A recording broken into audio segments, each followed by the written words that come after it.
बिस्मिल्लाहिर्रहमानिर्रहीम। अस्सलाम वालेकुम माय डियर स्टूडेंट्स। जैसे कि कल मैंने प्रॉमिस किया था कि हम आज अपनी एक हल्की फुल्की सी रिवीजन लेंगे और पेपर के डिज़ाइन को देखेंगे और उन एरियाज़ को थोड़ा टच करेंगे जो पेपर में आ रहे हैं, ताकि क्लैरिटी हमारी पीक पे हो और हम पेपर को सॉल्व करते हुए बिल्कुल जिस तरह अब स्टूडेंट्स हंस रहे हैं पेपर को सॉल्व करते हुए, चूँकि उन्होंने सारा कुछ पढ़ा हुआ है, क्लासेस में एक एक चीज़ डिस्कस हो गई थी, तो आप भी हंसें और आप कहें ये तो सारी बात पहले डिस्कस हुई हुई है। लेकिन इस चीज़ पे भी बात करना बहुत ज़रूरी है कि इस टाइम जो पीएमसी हमारे स्टूडेंट्स के साथ कर रही है, टोटली इनजस्टिस है। कोई पूछने वाला नहीं है, वैसे तो इस मुल्क में कोई किसी को नहीं पूछता, हर इदारा अपनी मर्ज़ी कर रहा है। सबसे बड़ा इनजस्टिस ये है कि ना की प्रोवाइड की जा रही है और ना ही कोई फेयर मार्किंग हो रही है। अगर ये कहा जा रहा है कि आप एक क्वेश्चन को दोबारा से वापस आके रेक्टिफाई करने की कोशिश ना करें तो नंबर आपके अच्छे आ जाएंगे, तो क्या मतलब है कि आप 210 जो एमसीक्यूज़ हैं, क्या उनमें से आप 150 एमसीक्यूज़ को रेक्टिफाई करने जाते हैं? कुछ 100 में से एक आधा होता है जिसको आप ये कहते हैं हो गलती से टिक लगा लिया, इसको मैं रेक्टिफाई कर लूँ। ऐसे तो सारे एमसीक्यूज़ के साथ तो नहीं होता ना। तो ये भी मुझे बात अपीलिंग नहीं है कि आपने बहुत सारे जो इंटेलिजेंट स्टूडेंट्स हैं जो वो पेपर दे के वापस आते हैं तो बड़े कॉन्फिडेंट होते हैं, शाम को जब मार्क्स आते हैं तो पता लगता है 94 मार्क्स हैं, 96 मार्क्स हैं। तो अजीब सी सूरत हाल है। इस पे बाद में बात होगी, इसके लिए हम पूरी कोशिश करेंगे कि इस दफ़ा हम फिर पीएमसी को घुटने टेकने पे मजबूर करें, क्योंकि ये टोटल इनजस्टिस है। उन्होंने जो आईटी विंग को जो हवाले कर दिया है, कोई पूछगछ नहीं है एप्लीकेशन के क्या फ्लॉज हैं, कोई डिस्कस ही नहीं कर रहा उनको। ये तो इस तरह नहीं चलेगा। बहरहाल अभी आप ये काम करें कि अपने टेस्ट पे फोकस करें कि आप अपने नॉलेज पे पूरे तरीके से काम करके आगे बढ़ें। अपना टेस्ट तो आप दें, आप भी इस एक्सपीरियंस से गुजरें, बाकी बातें बाद में होंगी। पहला पोर्शन है हमारा वोकेबलरी का। ऑब्वियसली वोकेबलरी डिफ़िकल्ट नहीं आनी थी। वोकेबलरी मैंने भी कहा था, जो हमारी बुक है उसमें से पहली लाइन के पहले 3-4 अल्फाज को देखें, अंडरस्टैंडिंग लें और उसका उर्दू का मीनिंग साथ लिख लें, ताकि आपको सेंटेंस कंप्लीशन में हेल्प हो। और सेंटेंस कंप्लीशन के एंगल से आ रही है और स्पेलिंग के एंगल से आ रही है, तो उसका मॉडल एमसीक्यू आपके सामने है। Beta is right choice, altruistic मैंने थोड़ा सा मुश्किल वर्ड लिखा है, लेकिन आपके पेपर में जो आ रहे हैं वो बहुत ईजी हैं। जैसे कमेटी के स्पेलिंग बताएं, जैसे रिकमेंड के स्पेलिंग बताएं, तो इतने डिफ़िकल्ट नहीं है। लेकिन double M double T double E वाले और जिनमें डबलिंग हो रही है अल्फ़ाबेट की, वो आपके लिए इंपॉर्टेंट है। ये बीटा राइट ऑप्शन था। ऑल्ट्रिस्टिक सिंसियर को कहते हैं। इसके बाद बर्जनिंग है, एक मॉडल एमसीक्यू में आपके सामने था तब जब क्लासेस में ये सारा कुछ डिस्कस हुआ।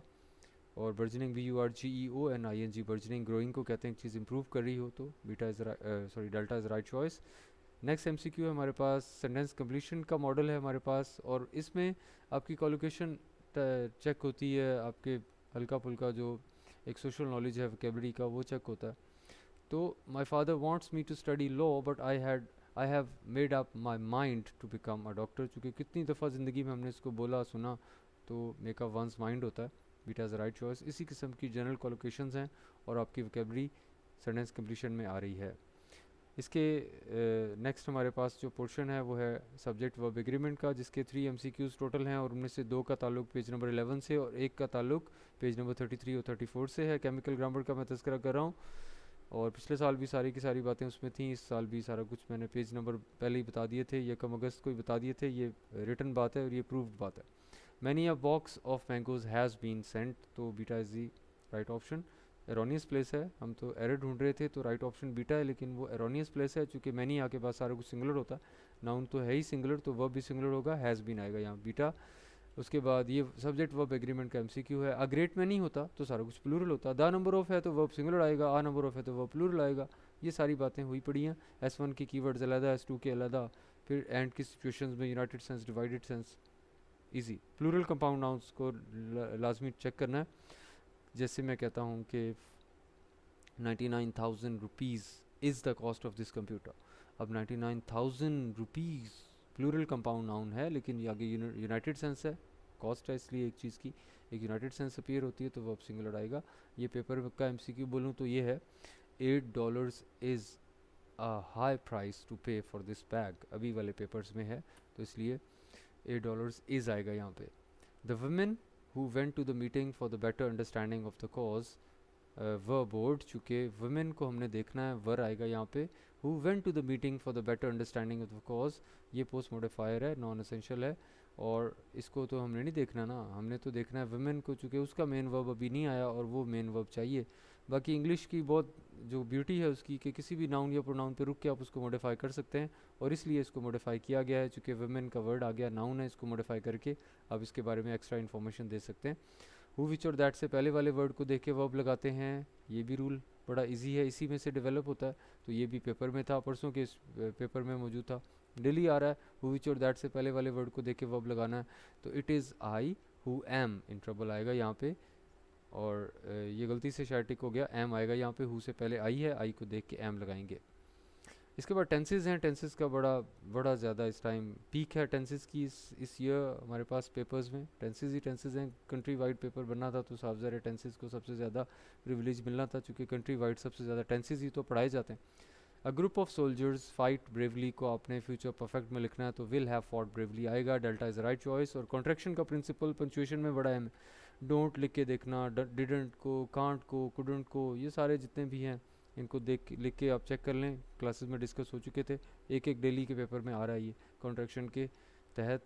हेल्पिंग वर्ब को कैसे मर्ज किया जाता है, हेल्पिंग वर्ब्स को, और सब्जेक्ट और हेल्पिंग वर्ब को कैसे मर्ज किया जाता है, आई हैव को कैसे लिखते हैं, और आई शुड को, आई वुड को, ये सारी चीज़ें। इसके बाद है, ये थी हमारा सेंटेंस टेंसेस का वो पर्सपेक्टिव जिसको सेंटेंस स्ट्रक्चर का नॉलेज कहते हैं। लेकिन दूसरा इसका फंक्शनैलिटी है कि एक टेंस को कब इस्तेमाल करना चाहिए।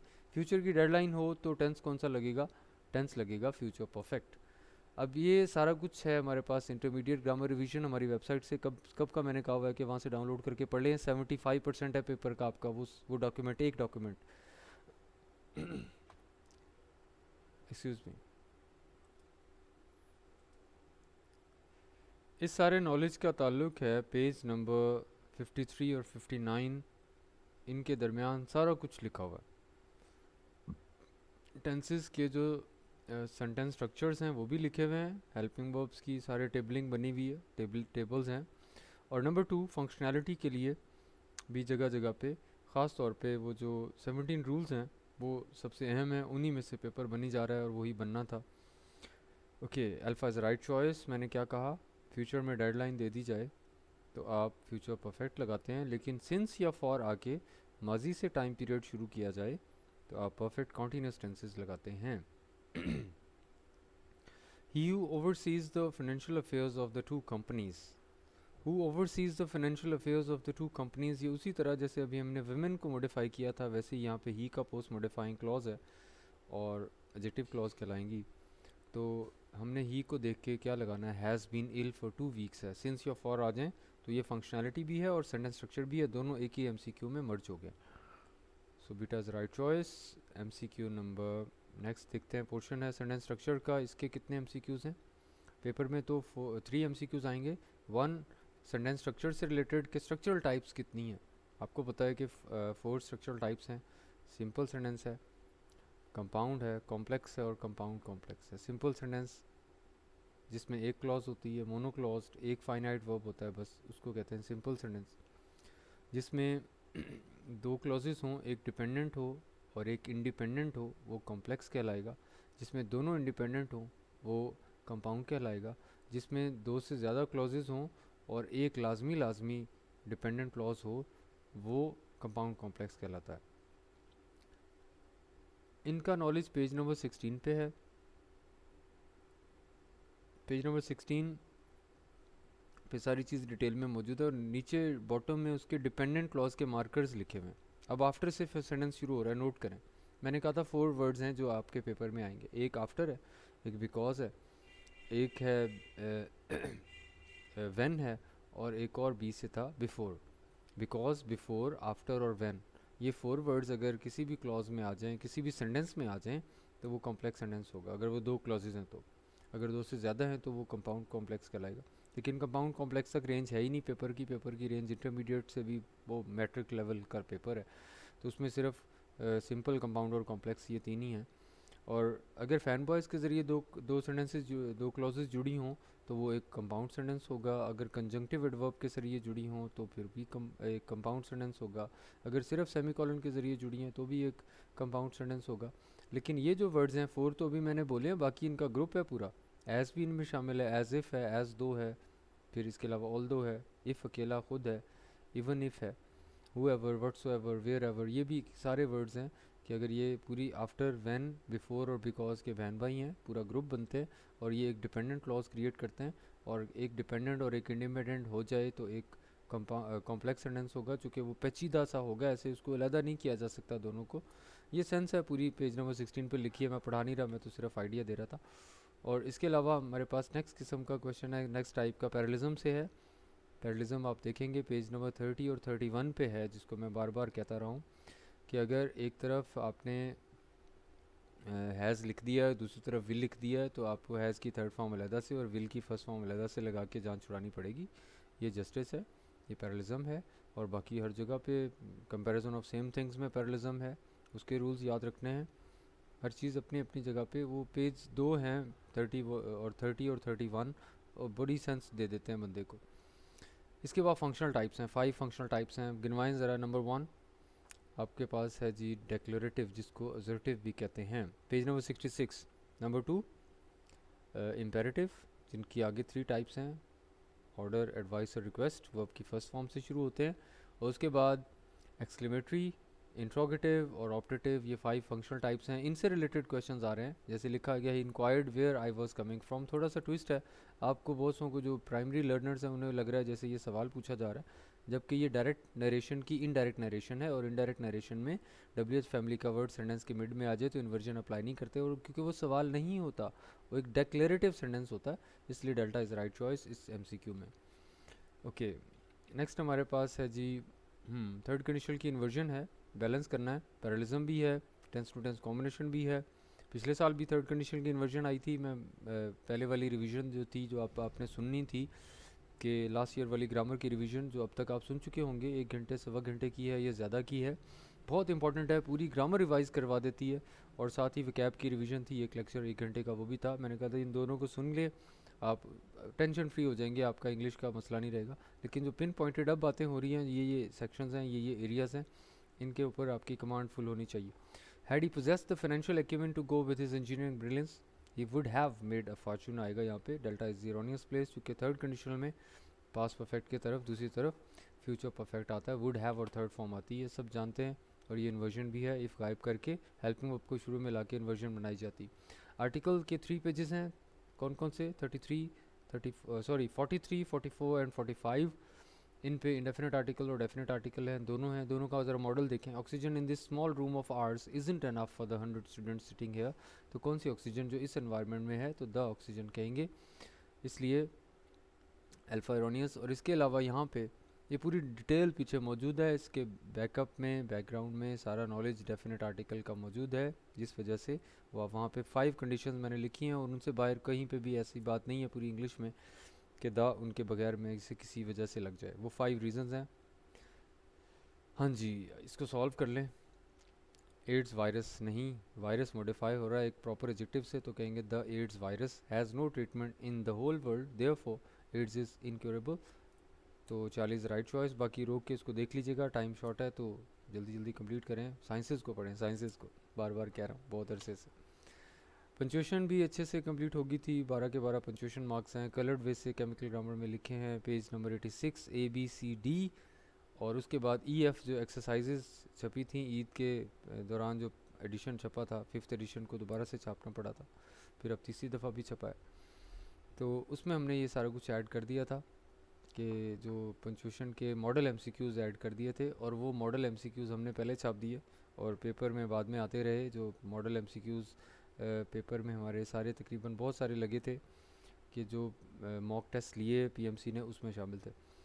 उनमें से अभी कोई आ सकता है, आ रहा है, तो इस वजह से ज़रा देखें, इनमें से आप ज़रा रोक के चेक करें कि क्या आपकी पंचुएशन क्लियर है।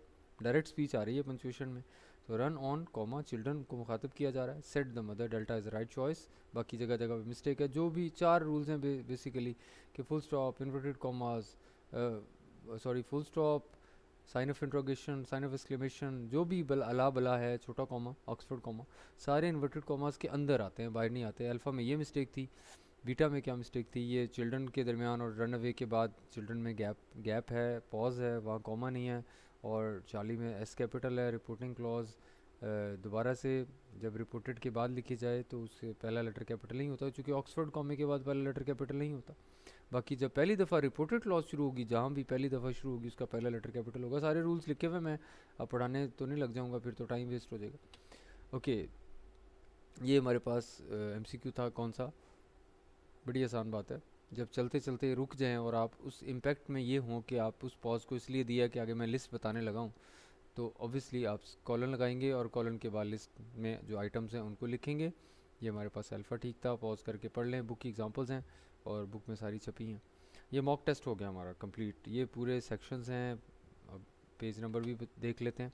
पेज नंबर हो गए तो उसके बाद ये हमारे पास रूल्स हैं, थोड़ा सा इन पे भी नज़र मार लें। 5 मिनट काफ़ी हमें इन इंपॉर्टेंट रूल्स जो पेपर में आ रहे हैं और आने थे और पहले सारे के सारे हो चुके। He will, if he works hard he will pass, he can pass, he may pass. Mass present का मॉडल प्रेजेंट के मॉडल को रिप्लेस कर सकता है। बहुत सारे इंटर के बच्चे जो इस बात से अनअवेयर होते हैं कि ही विल की जगह कैन भी आ सकता है, कैन की जगह मे भी आ सकता है। ये कोई मुश्किल बात नहीं है। इस तरह वुड की जगह कुड भी आ सकता है, कुड की जगह माइट भी आ सकता है। सेकंड कंडीशनल है, थर्ड कंडीशनल है, फिर जीरो कंडीशनल देख लें, ये आना चाहिए।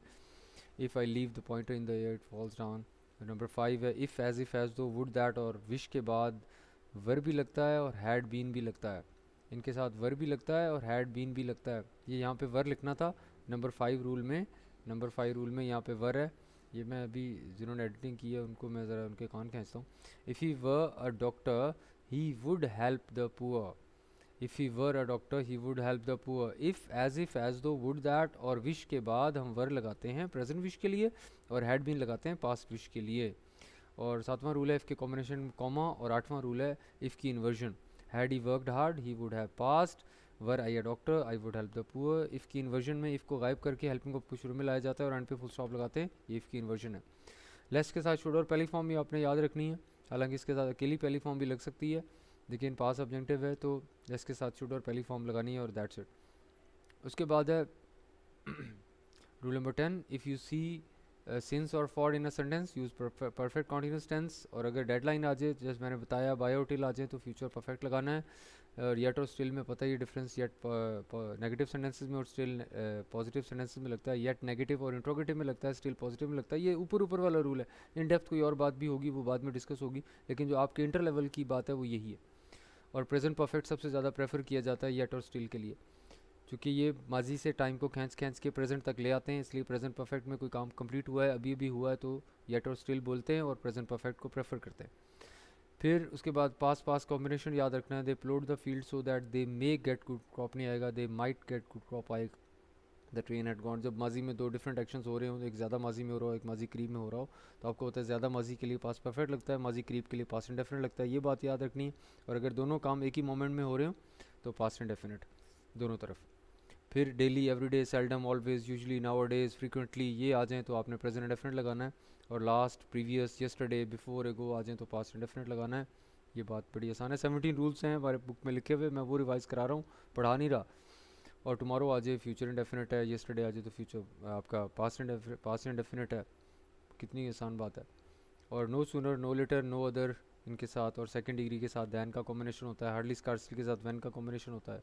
ईदर और वेदर दोनों के साथ और होता है, नीदर के साथ नॉर होता है। अब ज़रा इस एक्सरसाइज में एक नज़र मारें। डिक्लेरेटिव, इंपेरेटिव, इंट्रोगेटिव, एक्सक्लेमेटिव और ऑप्टेटिव, ये 5 फंक्शनल टाइप्स हैं। पहले एक ज़रा बता दें कौन सी है। Will my aunt break a plate tomorrow, obviously interrogative है चूँकि साइन ऑफ इंट्रोगेशन भी है, हेल्पिंग भी शुरू में है। डोंट ब्रेक द लॉ, ये कौन सा? ये भी इंपेरेटिव है चूँकि काम से मना किया जा रहा है। ऊपर वाला इंट्रोगेटिव था, ये इंपेरेटिव है। ओके, आप डोंट को देख के प्रेजेंट डेफिनेट ना सोचने लग जाइएगा। Breaking the law is illegal, ये क्या है? ये एक डिक्लेरेटिव है। How shamefully he broke the law, ये एक एक्सक्लेमेटरी है। और may you know how not to break the law, ये एक आपके लिए विश है, प्रे है, इस वजह से ये ऑप्टेटिव है। ऊपर वाला एक्सक्लेमेटरी था, how shamefully he broke the law. ये हमारे पास जल्दी जल्दी में एक ही सेंटेंस की डिफरेंट एंगलिंग क्रिएट करके आपको MCQ दिया जाता है। Okay, will my aunt break a plate tomorrow, ये इंट्रोगेटिव है। सॉरी, ये तो आपको सिंपल कंपाउंड कॉम्प्लेक्स की दुनिया में डाला जा रहा है ना। तो एक क्लॉज है, एक वर्ब है, इसलिए सिंपल है। Don't break the law, and follow the given rules. ये आपके पास एक कंपाउंड सेंटेंस है, चूँकि दो इंपेरेटिव सेंटेंसेस हैं, दो इंडिपेंडेंट क्लॉजेज जोड़ी हैं। Breaking the law is illegal and punishable, ये एक आपके पास सिंपल सेंटेंस है, मोनोक्लॉज्ड है इसलिए सिंपल है। How shamefully he was when he broke the law, इसमें दो क्लॉजेज हैं और व्हेन आ गया इसलिए एक कम्प्लेक्स सेंटेंस है। व्हेन वाली क्लॉज डिपेंडेंट क्लॉज होती है, सब जानते हैं, बात आसान थी, बाकी देख लीजिएगा। आपके माइंड में कीवर्ड्स का जो इमेज है वो ये होना चाहिए कि जितने भी कीवर्ड्स हैं मोटे मोटे, S1 S2, फिर not only but also S2 में पढ़ा है, लेट के क्या रूल्स हैं, फिर कलेक्टिव नाउन की यूनाइटेड सेंस और डिवाइडेड सेंस आपको आनी चाहिए। इफ़ के 8 रूल्स अभी रिवाइज किए वो आने चाहिए। द सेम के साथ दैट लगता है, फिर द सेम के बहन भाई भी हैं जिनके साथ दैट लगता है। ओके, ज़रा ये MCQ सॉल्व कर दें। Although I hoped my departure won't affect your behaviour, the negative effect was, जो भी आगे लिखा हुआ है क्लियर लिखा है, तो आगे वाला ये जो नेगेटिव के बाद है ये हमें नाउन चाहिए, ये वर्ब नहीं चाहिए, इसलिए ये इसको चेंज करके ई वाला इफेक्ट लिखेंगे। द वेजेस ऑफ सिन आएगा, वेज ऑफ सिन नहीं आएगा। और your hair is black but I see two blonde hair, two blonde hair नहीं आएगा, टू ब्लॉन्ड हेयर्स आएगा on your cheek. A number of hula hoops has disappeared नहीं होगा, have disappeared होगा। आ number of के बाद वर्ब प्लूरल आता है और द नंबर ऑफ के बाद वर्ब सिंगुलर आता है, the number of hula hoops has disappeared आएगा। I packed my suitcase bag portmanteau for my trip, I took all my luggages नहीं होगा, I took all my luggage होगा। Man's 3 pounds brain नहीं होगा, man's 3 pound brain होगा, चूँकि जब कोई नाउन एडजेक्टिव बन जाए तो उसका प्लूरल नहीं होता। ये ऐसे जनरल बातें कर रहा था मैं, माइंड को आपके फ्रेश कर रहा था। सो अभी आप इन पेजेस के साथ जुड़ जाएं, पेजेस पहले भी बता दिए थे, और इनको पढ़ लें। इंग्लिश के लिए बेफिक्र हो जाएं, इंग्लिश आप कवर कर लेंगे, 20 आउट ऑफ 20 ही आएंगे। आपके लिए असल काम है साइंसेस को ज़्यादा से ज़्यादा टाइम दें, रिवाइज़ करें, और उठें बैठें भी तो आपका माइंड इतना शार्प हो कि आप कैलकुलेशंस आपकी फटाफट होने जा रही हों। सो इंशाल्लाह आपके लिए बहुत बहुत दुआएं हैं, अल्लाह आपको कामयाब करे। और बाकी जो PMC ने जो रोले डाले हुए हैं उनको बाद में देखेंगे, मिलजुल के देखेंगे। अगर कोई मूवमेंट चलानी पड़ी तो ऐसी चलाएंगे कि इनकी अगली पिछली नस्लें याद करेंगी जो ये हमारे साथ कर रहे हैं। लेकिन बहरहाल मैं हमारे साथ बात कर रहा हूँ कि मैं आपके साथ हूँ हमेशा, PMC के साथ नहीं हूँ। बहरहाल अल्लाह खैर करेंगे, आप अपनी तरफ से पूरी हिम्मत के साथ आप इस पेपर को जो जितने भी उसके पोर्शंस हैं उनको कंप्लीट करेंगे, बाकी बातें बाद में डिसाइड होंगी। अल्लाह पाक इंशाल्लाह आपको कामयाबी देंगे। अल्लाह हाफिज़।